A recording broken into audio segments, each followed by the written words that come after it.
Hi guys, welcome to skill lift India.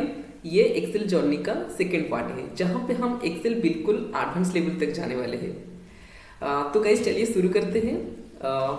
आज की class पे हम स्टार्ट करेंगे अलाइनमेंट ग्रुप से, जो कि होम टैब का थर्ड नंबर पे होता है। ये ग्रुप क्लिपबोर्ड एंड होम के बाद ये ग्रुप आता है। अलाइनमेंट का क्या मतलब होता है? अलाइनमेंट का सिंपल सा ये मतलब होता है एक सेल के अंदर टेक्स्ट का पोजीशन को सेट करने के लिए। ओके, जैसे मैं यहाँ पे कुछ टाइप करके आपको बताता हूँ। ये एक सेल है, इसको थोड़ा बड़ा कर देता हूँ। DC। ओके, ये सेल का नाम है। इसका बॉर्डर भी दे देता हूँ, ये बॉर्डर। एंड यहाँ पे मैं कुछ टाइप कर लेता हूँ। ओके, मैं ये टाइप किया एंड देखिए इसका साइज भी थोड़ा बड़ा कर देता हूँ। ओके, ये कहाँ पे है? ये जो D6 जो सेल है, इसका बिल्कुल बटन में है एंड लेफ्ट साइड में भी है, नीचे है एंड लेफ्ट साइड में भी है। तो ये होता है इसका पोजीशन जो बाय डिफॉल्ट होता है। ठीक है, अगर आप कुछ भी टाइप करोगे सेल के अंदर तो ये इस साइड में ही रहेगा। तो इसका पोजीशन को इस सेल के अंदर किसी भी पोजीशन पे कहीं पे भी मैं रख सकता हूँ। अलाइनमेंट जो ग्रुप का जो ऑप्शंस होता है उसको यूज करके। अभी अलाइनमेंट दो तरह का होता है, एक होता है हॉरिजॉन्टल और एक होता है वर्टिकल। जहाँ पे मेरा क्रॉसर पॉइंट है, ये तीनों जो ऑप्शन होता है देखिए। ओके, ये तीनों ऑप्शन को बोला जाता है हॉरिजॉन्टल अलाइनमेंट। तो ये पहला होता है लेफ्ट अलाइन, और एक होता है सेंटर, और होता है राइट अलाइन। तो इसको हम यूज करेंगे तो राइट साइड में हमारा टेक्स्ट आ जाएगा। अगर इसको हम क्लिक करेंगे लेफ्ट साइड में रहेगा। अगर हम सेंटर का यूज करेंगे तो सेंटर पे हमारा टेक्स्ट आ जाएगा। उसके ऊपर में होता है वर्टिकल अलाइन, जो कि टॉप, बटन एंड मिडिल होता है। टॉप का ऊपर क्लिक करूंगा तो टॉप में चले जाएगा टेक्स्ट। मिडिल का यूज करूंगा तो मिडिल पे रहेगा, एंड बटन का तो बटन में रह जाएगा हमारा टेक्स्ट। ठीक है, तो ये होता है अलाइनमेंट का यूज। कोई भी प्लेस पे आप रख सकते हो सेल को इसका यूज करके। ये जो 6 अलाइन होता है। ठीक है, उसके बाद में आता है दो ऑप्शन, जो होता है इंडेंट। इंडेंट क्या होता है? इंडेंट एक्चुअली दो तरह का होता है, डिक्रीज इंडेंट, इंक्रीज इंडेंट। इसका क्या यूज होता है? जैसे कि मेरा अभी ये जो सेल लिखा हुआ है ये बिल्कुल लेफ्ट साइड में है। अगर मैं थोड़ा सा राइट साइड को रखना चाहता हूँ, स्किल लिफ्ट इंडिया के पीछे थोड़ा सा स्पेस मुझे चाहिए, कैसे रख सकता हूँ? यहाँ पे अगर मैं इसको सेंटर कर दूंगा तो बिल्कुल सेंटर में आ जा रहा है। ओके, ये देखिए आप बिल्कुल सेंटर में है। दोनों साइड में इक्वल गैप है, बट मैं चाहता हूँ लेफ्ट साइड में रहे लेकिन ये थोड़ा सा स्पेस दे। तो इसके लिए मैं इंक्रीज इंडेंट का यूज करके इसको ले सकता हूँ। देखिए मैं अगर इसके ऊपर क्लिक करूंगा तो स्किल लिफ्ट इंडिया आगे बढ़ रहा है। ओके, राइट साइड को बढ़ रहा है। तो इसका यूज करके आप जो टेक्स्ट है उसको राइट साइड को ले सकते हैं, एंड डिक्रीज इंडेंट का यूज करके लेफ्ट साइड को ले सकते हैं। कोई भी टेक्स्ट को, जो भी टेक्स्ट है आपके सेल के अंदर। ठीक है, उसके ऊपर एक ऑप्शन होता है ओरिएंटेशन। ओरिएंटेशन का क्या यूज होता है? ओरिएंटेशन का यूज तब होता है जब हमको हेडिंग बनाना होता है, या अगर डेटा हमारे पास बड़ा है एंड प्लेस नहीं है, हमारे पास प्लेस नहीं है, तो उसको हम एडजस्ट करके लिख सकते हैं सेल के अंदर। ठीक है, इसका यूज हम आप जाके देख सकते हैं। यहाँ पे वर्टिकल टेक्स्ट है इस तरह का, उसके बाद रोटेट टेक्स्ट डाउन है इस तरह से, और एंगल क्लॉकवाइज, इस तरह से बहुत तरह है ऑप्शन से। आप इसका यूज करके यहाँ पे भी जाके आप इसको यूज कर सकते हैं। जिस भी डायरेक्शन आप चाहिए वहाँ पे आप रख सकते हैं।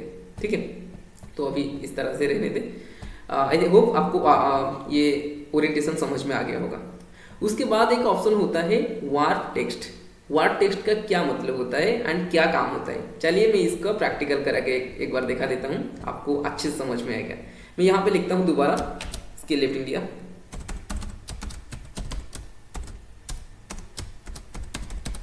ओके, मैं यहाँ पे लिखा तो ये जो स्किल लिफ्ट इंडिया जहाँ पे मैंने लिखा है, ओके, तो ये क्या है? ये E15 जो सेल है उसी के अंदर मैंने लिखा। लेकिन ये जो इंडिया का कुछ पार्ट, जो स्किल लिफ्ट इंडिया मैंने लिखा है, इंडिया का कुछ पार्ट इस सेल का जो बॉर्डर है उसको क्रॉस करके F15 में चले जा रहा है। ठीक है, तो ये वार टेक्स्ट क्या करता है, एक सेकेंड लाइन क्रिएट कर लेता है। अगर आपको स्पेस नहीं होता है, बॉर्डर क्रॉस करके और एक बॉर्डर पे जा रहा है आपका टेक्स्ट, तो ये वार टेक्स्ट इसी को और एक लाइन पे ले लेता है। अगर बड़ा सा कुछ भी है वो कॉलम को लंबा ना करके ये जो लाइन होता है ना, सॉरी रो होता है, रो को बड़ा कर देता है। ओके, रो को इस तरह से ले लेता है। देखिए आप लाइन क्रिएट कर लेगा कैसे। मैं इसके ऊपर अभी वार टेक्स्ट के ऊपर क्लिक कर दिया तो ये क्या किया, एक सेकेंड लाइन क्रिएट कर लिया, स्किल लैब को अलग करके इंडिया को और एक लाइन पे रख लिया। ठीक है, ये होता है वार टेक्स्ट। उसके नीचे होता है मर्ज and centre. Merge and centre का यूज क्यों किया जाता है? मर्ज एंड सेंटर का यूज भी हेडिंग बनाने के लिए यूज किया जाता है और भी बहुत सारा काम के लिए भी यूज किया जाता है।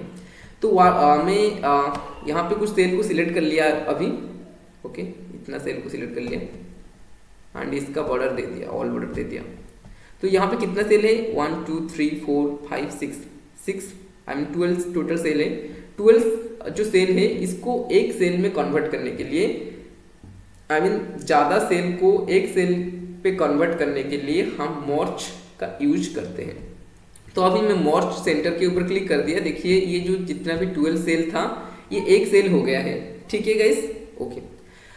इसके बाद में और एक ऑप्शन है, इसको पहले मैं ऑन मर्ज कर लेता हूँ एंड दोबारा बढ़ा दे देता हूँ। ओके, तो ये जितना भी सेल है, सेल को मैं यहाँ पे और एक ऑप्शन होता है, सॉरी, इसका लेफ्ट साइड में एक छोटा सा बिंदु जैसा है, उसके ऊपर क्लिक करने से यहाँ पे आएगा मर्ज अक्रॉस। ये मर्ज अक्रॉस क्या करता है, जितना भी कॉलम होता है उनको मर्ज करता है, रो को मर्ज नहीं करता है। तो मैं यहाँ पे क्लिक करता हूँ, देखिए यहाँ पे जितना भी कॉलम था EFGHIJ, ओके, जितना भी कॉलम था उन सबको मर्ज कर लिया। लेकिन रो जो था, दो रो 17 एंड 18 नंबर ऑफ रो था। ओके, आई मीन 2 रो था, नंबर जो था 17 एंड 18, उनको क्या किया, वो उस तरह से ही रहा। ठीक है, तो मर्ज अक्रॉस का ये मतलब होता है। इसको मैं ऑन मर्ज कर लेता हूँ सिलेक्ट करके भी। ओके, इस तरह से आप ऑन मर्ज इसको कर सकते हैं क्लिक करके। अभी हम एक अच्छी सी छोटा सा सिंपल सा एक स्टूडेंट मार्क लिस्ट बनाना सीखेंगे। तो मैं पहले इसका हेडिंग लिख देता हूँ,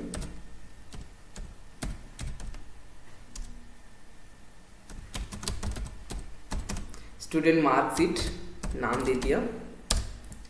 उसके बाद स्टूडेंट का नाम लिख दूंगा या स्टूडेंट नेम पहले लिख देता हूँ और एक हेडिंग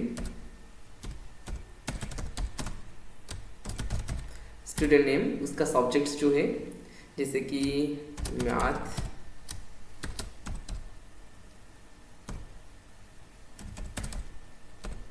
इंग्लिश, फिलोसॉफी,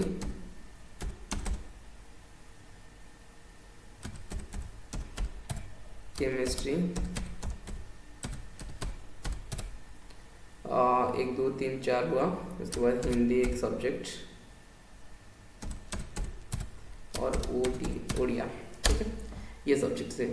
उसके बाद और क्या हेडिंग देख सकता हूँ, उसके बाद ऑप्टन मार्क, उसके बाद फुल मार्क,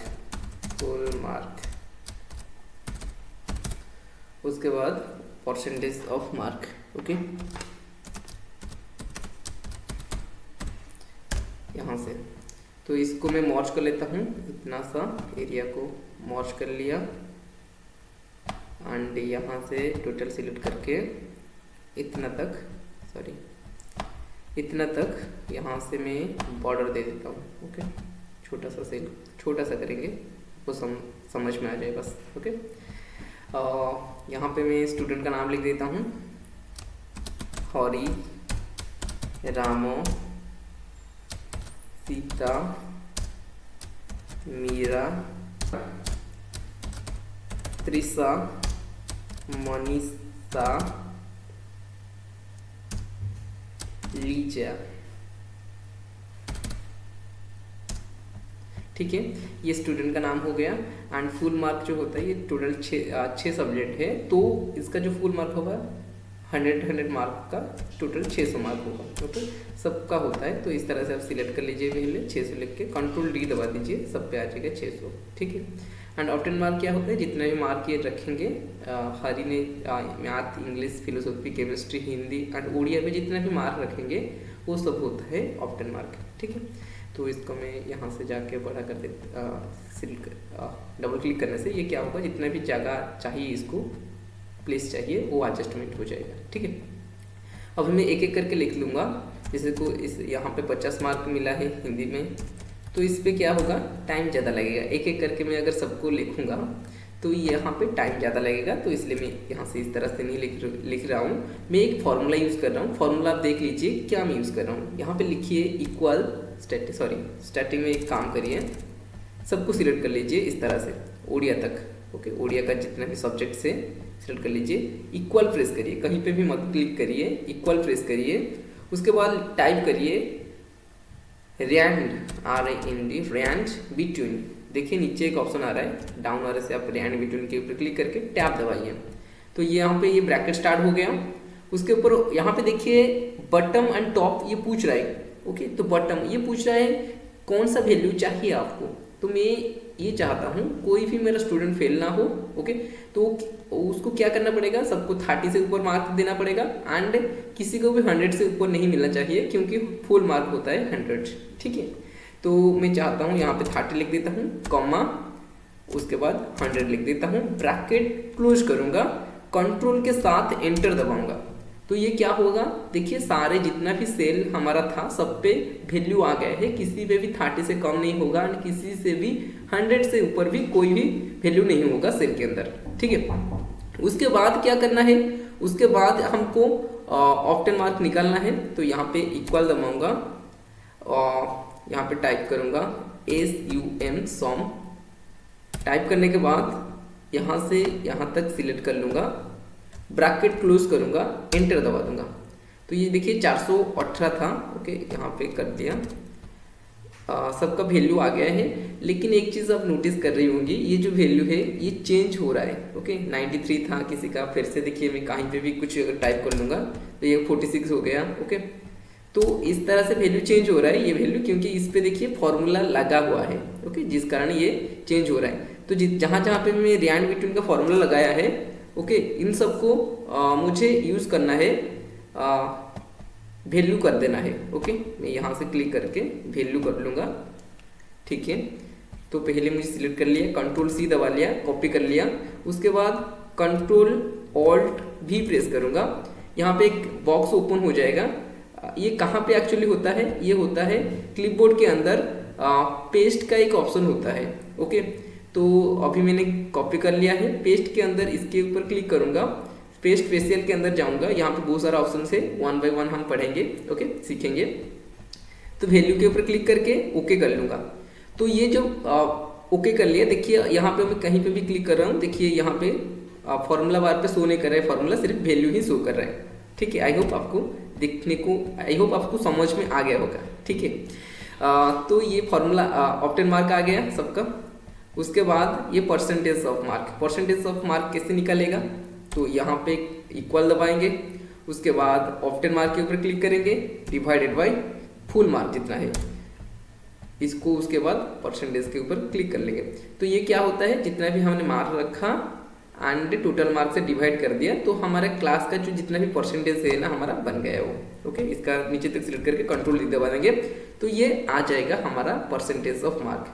तो ये थोड़ा सा अच्छा दिखने नहीं लगता है, थोड़ा सा मैं इसको बोल्ड कर लेता हूँ,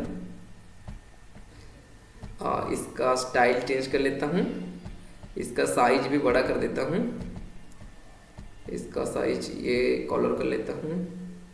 उसके बाद ये नीचे वाला जो हेडिंग होता है इसका भी कोई कलर दे देता हूँ। ठीक है, इस तरह का दोबारा क्लिक करके इसको एडजस्ट कर लेता हूँ। देखिए ये बन गया है हमारा स्टूडेंट मार्क लिस्ट। ये सिंपल सा एक मार्क लिस्ट है, इस पर भी हम ग्रेड वगैरह डाल सकते